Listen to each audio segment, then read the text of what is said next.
Hello and welcome to Full-Time Season Review. I'm your host Cameron Graham and joining me today is Anthony Ross, first team analyst from Fulham FC. On today's show we will be taking a look back at the footballing season just gone. We will be discussing the hectic year in the Premier League, relegations and promotions within England's top four flights of football, possible summer transfers across the globe and which managers could come or go. We are also reporting live from the Confederations Cup final in Moscow. All this to come.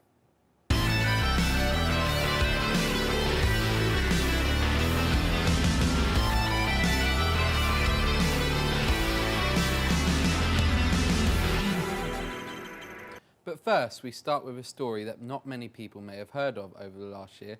This is the tale of Coventry City Football Club.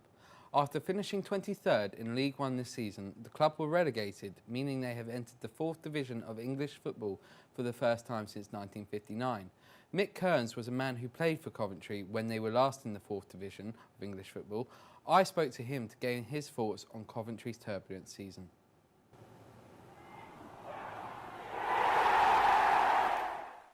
There's mixed medals from Division 3 to Division 2 and from Division 2 to Division 1.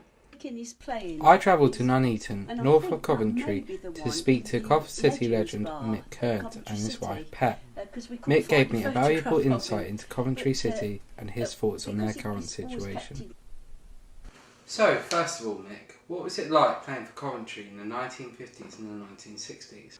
For me personally, it was marvellous because everything was on the up. We moved from Division 3 south to Division 4 originally when the two divisions were amalgamated, but then from there we came second in Division 4 the first year, so we were promoted, and then it was Division 3 promoted after about 3 years, and then Division 2 promoted after another 3 years, so it was marvellous really. You helped Coventry escape Division 4 back in 1959, and since then they haven't been back.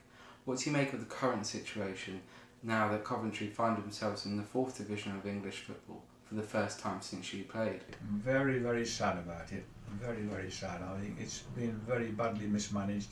I don't know who's at fault, whether it's Coventry City Council, whether it's Sisu, but it's been very, very badly managed, and I can't see any way back for them really because they've got no ground now. You just mentioned Coventry's owners Sisu there, but do you think that they should sell up in order to avoid further protests and humiliation? Oh, I think they need a Chinese investor in the club who would probably invest a few £1 billion and get them aground and some decent players. Being Mick's wife, football was a large part of Pat's life too. She's keen to show me memorabilia around the house from Mick's playing days. There's a group of men who have done the Coventry City Former Players Association, which they invite people back to. These are Mick's won the golf and been in the golf team, and that was the Division 4 promotion. 50th anniversary 2009, and this was the Division 3 championship winning team. So they keep giving us little things, when we go, things like that, which is really nice because it's a nice memento. The first televised football match, where it was a night time, wasn't it?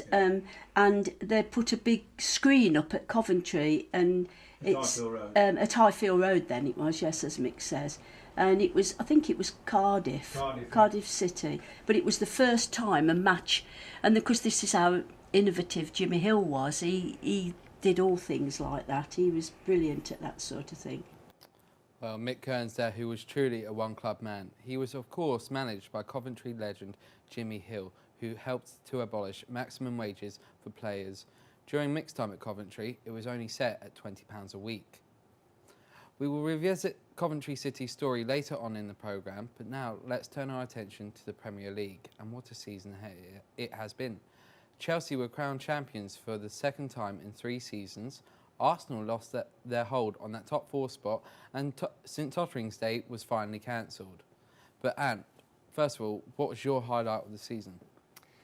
My highlight of the season must be in the FA Cup when Lincoln and Sutton got so far I think it was great for football in general, and the fact that they got to play at some of the biggest stadiums and some of the biggest teams in the country, it must have meant a lot to them and definitely spurred them on for the season. Well, will Tottenham be able to go one better next season? They've finished consistently well for the last few seasons now. Yeah, I mean, they are definitely thereabouts. They're thereabouts because the manager knows the players well now. He is a big believer in the team, where they're playing. The young players they've got coming through are great, and I think they can only get better. Well, what did you think of Leicester City's turbulent season? Obviously, making it all... Sorry, I just need to cut away to the Confederations Cup now in Moscow. Dan Siv has got news up for us. Great save. Germany have not got started and nearly go a goal down. They give the ball away, Lars Stindl the guilty man. Aaron Geese is denied by a desperate saving challenge from Antonio Rudiger before Vidal's follow-up shot was well blocked by Marc-Andre ter Stegen. 6 minutes gone, 0-0. Chile almost taking an early lead there then in the Confederations Cup. Going back to my previous question, what did you make of Leicester? You know, they got all the way to the Champions League quarter-finals, but then had such a poor season domestically. Yeah, Leicester, a strange one really, because they've been on and off. I think this season they've been poor. It didn't help that they've sacked their manager. The big miss for me is Kante, because having Kante in there to break it up is key to the way they play, really, to help release Vardy and Mahrez and that lot. But I think they can... surviving in the Premier League this season is probably their best shout. We've seen Pep Guardiola now move to the Premier League. He's, of course, managed Barcelona and Bayern Munich. But at both those clubs, he was able to win a major trophy in his first season. He hasn't been able to do that at Man City. Do you reckon he'll be able to do it next season? I like Pep Guardiola. I think he's a great manager. I like his philosophy and the way he brings young players in. I think the team, it's coming to the Premier League is tough because it's quite fast-paced, intense, and it's not like La Liga in the pace of it. He had an old-ish team as well, and I think if he can invest well and in this summer, then the players will adopt to his style, and I think they'll be there or thereabouts, definitely. Well, Liverpool also now qualified for the Champions League for the first time in years. Will Champions League football be enough to keep players such as Coutinho and Firmino away from the likes of Barcelona and Real Madrid? Yeah, Liverpool have been a strange one because they've been improving so much, but then they've been, against the top teams they've been brilliant, and then against the medium to low teams they've been poor. So if they can keep that consistency, they'll be up there, and I think Coutinho is a massive part of Liverpool. And Firmino. So if they can keep them and give them the money or whatever they need, then I think with Klopp's philosophy, I think they'll be definitely challenging or just around the Champions League places. And I don't think he'll leave within if they improve. But if they don't, then the likes of Barcelona and Real Madrid will come calling for him because he's that good. Well, let's look wider at the promotions and relegations with England's top four leagues this year. The Premier League saw Newcastle promoted along with Brighton and Huddersfield, the playoff champions, whilst it lost Sunderland, Middlesbrough and Hull to the Championship. Rotherham, Wigan and Blackburn slipped down into League One, while Sheffield United, Bolton and Millwall were each promoted to the Championship. Is promotion still a touchy subject for you, Anne? You know, given, you know, the circumstances that Fulham went through? Yeah, I mean, it's a shame really because the way we've been playing this season has been great. To go out for that controversial penalty as well was a bit of a sort of a letdown for the season, really. All the players and staff were gutted. But I mean, the fact that we've improved so much can only be good for us. And I think next season will be up there again, hopefully. So you do see yourself challenging for promotion next season? Yeah, definitely. Because if we keep the core, which I believe we will, of the players, there's some young players in there like Ryan Sessegnon who's got a massive future. I think if we can keep those and keep the philosophy, then we'll be up there. Well, how do you think that the newly promoted Premier League teams will do? It's a tricky one because the likes of Newcastle, I think, are better prepared than Huddersfield, say, because Newcastle have so much money and their team was already sort of Premier League-esque in a way with the players. Only relegated one season ago, weren't they? Yeah, so I think Newcastle are definitely well prepared to go up there. I mean, the likes of Brighton, they've lost Glenn Murray, who's quite old. He scored a lot of goals for them. If they can replace him, then they could be there. But I mean, they've never really been in the Premier League before. Same with Huddersfield, but the Huddersfield look like they're doing a lot of transfer business, which could be good. But they've never really been there before, so we'll have to see. But Newcastle will definitely stay up, I think. Both Sheffield teams now in the Championship. We saw Sheffield Wednesday in the playoffs with you, and Sheffield United have just been promoted from League One. So will Sheffield United be able to stay in the Championship, and will Sheffield Wednesday be able to chase that promotion that they're so looking for? I think Sheffield United will find it tough, to be honest. They smashed League One, to be honest, but the Championship is a different kettle of fish. It's much more intense and much fast-paced, and Sheffield Wednesday have so much power up front. I think they could easily stay up there in the playoffs because they've got the likes of Jordan Rhodes, Sam Winnall. They've got massive amounts of power that they can switch up at any time. So they'll be up there, but I mean, Sheffield United, it could be tricky for them. Well, quickly, non-leagues Lincoln City, you remember, made it all the way to the FA Cup quarterfinals, first team to do so in 103 years from the non-league. You know, is promotion to League Two now cherry on the cake of that dream season that they've had? Yeah, I think their run in the FA Cup definitely helped them out. They definitely took some motivation and some happiness from that, and it can only be good for them. I can only see good things for them because they were phenomenal. Well, we have got news coming now from the Confederations Cup, and Dan Siv, what's going on? Great save. Germany are on the ropes at the moment. Chile gain the ball in a decent position again. This time the German defensive midfielder Leon Goretzka losing the ball 30 yards out. Eduardo Vargas fires a powerful shot 25 yards out, but Marc-Andre ter Stegen is well positioned and shows his good handling skills to hold on to the strike. Will Chile pay the penalty for failing to convert their early dominance into a goal? 14 minutes gone, still 0-0. Thank you very much, Dan. So it's all kicking off now in the Confederations Cup final. Germany have not got into the game yet. We're hearing, yeah, I'm surprised too. We're hearing that, you know, Chile are having 63% possession at the moment and a lot more shots on target. We'll check in with them later, but first we speculated on how the teams are going to do next season. Let's take a glance at what the papers are saying about possible transfers.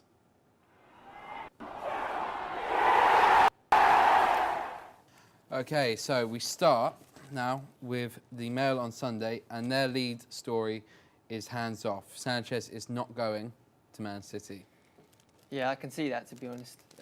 The Man City have got all the money, but do Arsenal really want to sell them? Another player? To a rival, a title rival. A rival.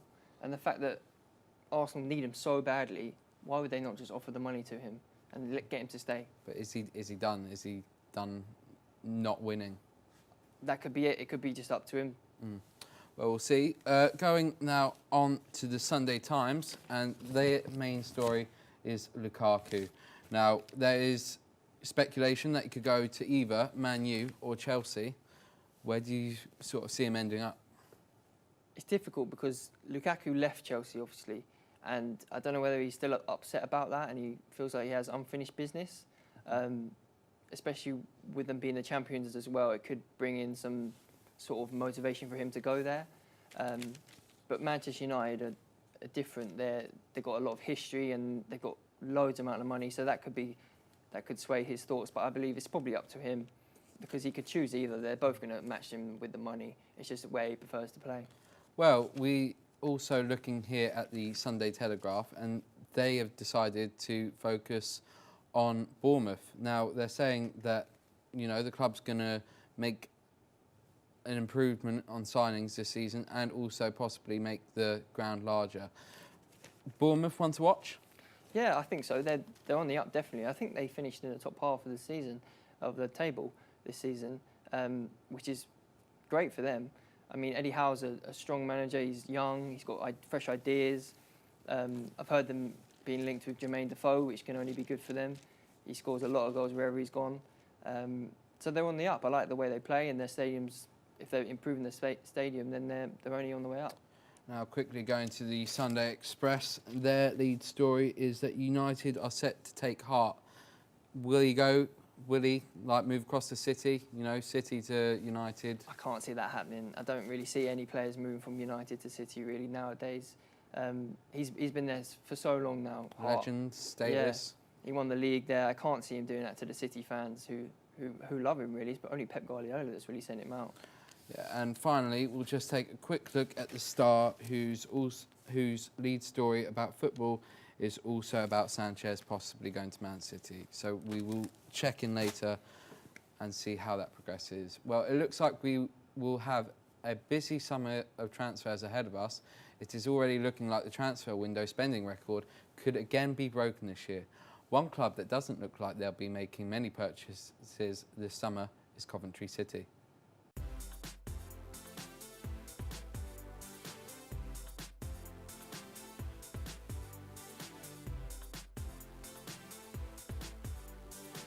My name is Alfie Dodgson. My name's Stephen Balawoski. That would be 41 years. Since I can remember following football, so about 20-something years. Probably the highlight for me was being able to take my dad and my two boys to Wembley last season to see us lift the Checkatrade Trophy.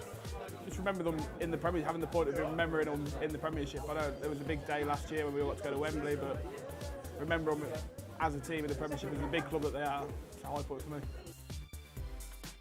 Again, last season, unfortunately, being relegated and going down into the lowest tier of the Football League. This season being relegated to Division 2.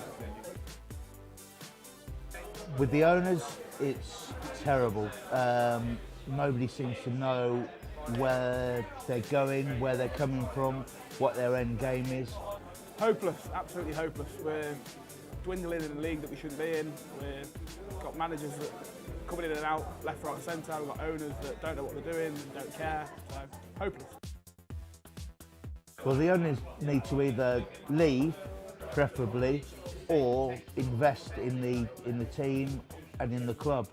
Owners need to leave. Need to find some people that are interested in football, interested in the club. Got some money behind them, because this day and age in football you need it, I'm afraid, and you can't do anything without money in football these days. Mark Robins, he did a fantastic job when he was here before. He left because he wasn't being backed by the owners. He's back this time, which suggests that he's been given certain promises. I like his brand of football. He seems to be assembling a good team for next season. Robins did all right the last time. There must have been a reason for him to leave. Why he's come back, I don't know. He knows the money's not there. He knows what CISA are about. He knows how they work. So he must have some assurances that we don't know about, otherwise he wouldn't have come back. So let him do what he's got to do, let him build his team and see where we go from there. Maybe not automatic promotion, but certainly playoffs at the very least. I'd love to say promotion, but the way I've gone about it with Coventry, I expect anything else than a bonus really. So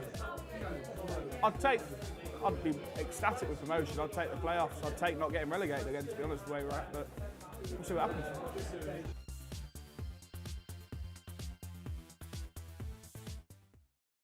Well, fans there bringing a close to the story of Coventry City's bittersweet season. They said some interesting things, Anthony, especially in regards to their manager. Obviously, we can't talk about managers without talking about Arsene Wenger. Speculation around his contract was the main narrative within the media for the last part of the season.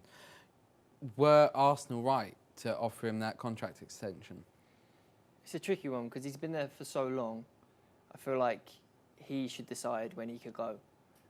He's done so much for the club, but they're not improving. They've been at the same level for so many years now that the only way that I feel and the fans feel that they can progress is if he leaves, maybe go up higher in the club possibly, but they need a fresh approach to get into that top 3, top 2 and challenging again on a consistent basis. He failed to qualify for the Champions League for the first time in 21 years. What will it take for the club to sack him? Because at the moment he's looking unsackable. I think he is. I think he is unsackable. It's just crazy to me how he's not been sacked yet or left, because like I said, it's just been the same level. Most other managers would, wouldn't they? Yeah, the likes of Mourinho, he won the league before, didn't go up to the standard that was required, so he went. It's a strange one to me. Well, if Arsenal do bring in a new manager, will they be like Manchester United after Alex Ferguson left? I think it's a different situation because the likes of Rio Ferdinand, Evra, key players at Man United left as well with Sir Alex Ferguson that season. So they lost a big chunk of experience and leadership in that team. I think Arsenal have a young team, a growing team, and I think if they can invest in better players and a better manager, I think they can be up there again, challenging, because they've got better foundations. I think they don't have so many old players. Well, we've seen in recent years an unprecedented number of managers being hired and fired. Does the fault lie with them, the club structure, or is it the players? I think it's sort of the club structure because there's so much money in football now. Teams don't, if they're not doing well, they can easily just get another manager to replace him. There's not so much loyalty left. And I think you need that structure or that loyalty as Sir Alex Ferguson has shown, where you can, over a period of time, if they're given a chance, be up there again. It's just all this changing around, players don't know what they're doing. It takes some time. Well, then has social media had an effect on managers? Because with the Arsenal Fan TV, for example, you know, fans are able to come together and put managers under more scrutiny. Yeah, it can be a good thing, social media for them. It can sort of advertise a lot more things and give fans more exposure to inside the club. But then it can also have its negative sides, which we've seen in Arsenal's FA TV. But the fans there have a voice, and I think that's good. But it puts a lot more pressure on the club. It puts a lot more pressure on the manager because they can see what the fans think and feel a lot more. So it could be a negative thing. And quickly, will Fulham have a new manager next season? No, I don't think that we have a new manager.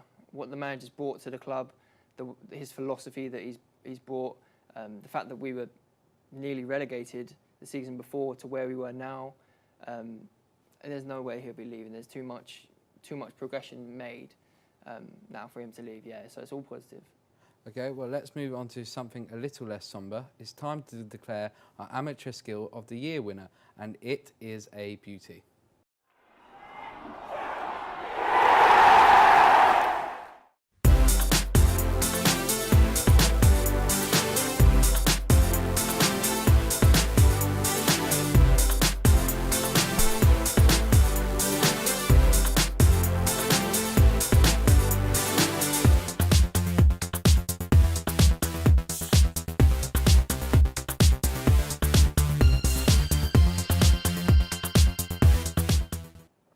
Well, there's just something so satisfying with watching a Rabona in Somo. Eric Lamela-esque, that clip.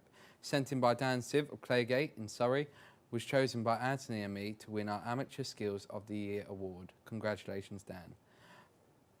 Oh, and there has been a goal in the Confederations Cup final. Who scored it? Dan Siv? And it's a goal to Germany, Lars Stindl. Would you believe it? Chile have been all over Germany and had only just missed a glorious opportunity with Alexis Sanchez at one end, and it's a nightmare goal to concede. Coming from a horrendous error from Marcelo Diaz, he is the last Chile man, but gives possession to Germany's Timo Werner, and he slips it past Claudio Bravo, and Lars Stindl has a simple task of tapping the ball into an empty net. 21 minutes gone, 1-0 Germany. Germany scoring there against runner pay, as it seems. Finally, moving on to the last segment of the show, I have asked Anthony to select his best starting 11 from the 16-17 Premier League season. Let's see how they line up. Okay, so, Ant, run me through your picks. So we've got Hugo Lloris in goal. I had to pick him. He's kept the most clean sheets this season, and he's just been solid at the back like he always is. Valencia at right back.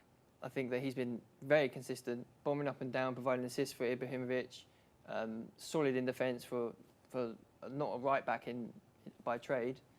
Toby Alderweireld, he is solid as always, doesn't give away free kicks, contributes to the clean sheets that Lloris has made, and his long ball over to Ali is just perfect every single time, and he's provided a few assists as well.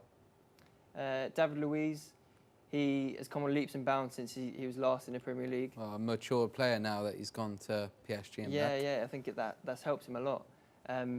Playing in the middle of the three's helped him as well, just because he doesn't have to go out wide, and he's a bit of a liability out there. And his passing range is great as well. Marcos Alonso, new to the Premier League-ish again. He's been phenomenal, yeah. really burst onto the scene, hasn't he? Yeah, he's been phenomenal going up and down, and he's solid in defence, and he provides a few assists and goals as well. His free kicks are nice as well. Kevin De Bruyne, it was a bit of a tricky one between him and Eriksen, but I picked him just because of his assists. He's had 18 assists this season, and his key passes, and he just scores a lot of goals as well.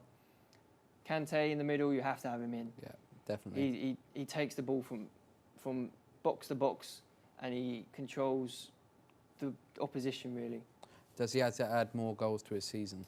He could do. I mean, he scored one against United from outside the box, so maybe he has a few more shots from outside the box because they go in. He scored against United with a little weavy one as well. But I don't know, it's not really his job, but he can chip in as well. Dele Alli, it's crazy how he's only 20. His trajectory for goals scored is better than Gerrard, Lampard, Scholes. It's crazy how One what to watch he's doing. for the future yeah, there, isn't definitely. Hazard, I think this has been his best season. He's improved so much from last season. His confidence has grown, and he's key to that counter-attacking style that Chelsea play. A lot more livelier this season than he was last. Yeah. He feels like he's got more energy. Yeah. Sanchez has been influential in every single game I've seen him play for Arsenal this season.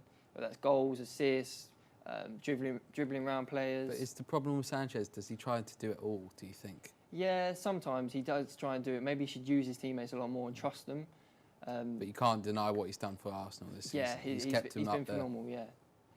And then finally, Harry Kane up top. It was tricky between him and Lukaku because Lukaku's been playing at Everton, so there's not so much creativity around him. Not so much a one-season wonder anymore. Is he? Yeah. He's anytime he gets on his right foot outside the box, it's basically a goal. And the fact that he scored something like 7 goals in the final 2 games, he has to be in there, and he's the top goal scorer in the Premier League, so he has to be leading the line. Okay, well, that's our Premier League X1. And that also brings a close to today's show. Thank you for joining us today. This has been Full Time's season review. Thank you to Anthony Ross for joining us as well. We are back on the 12th of August when the Premier League returns.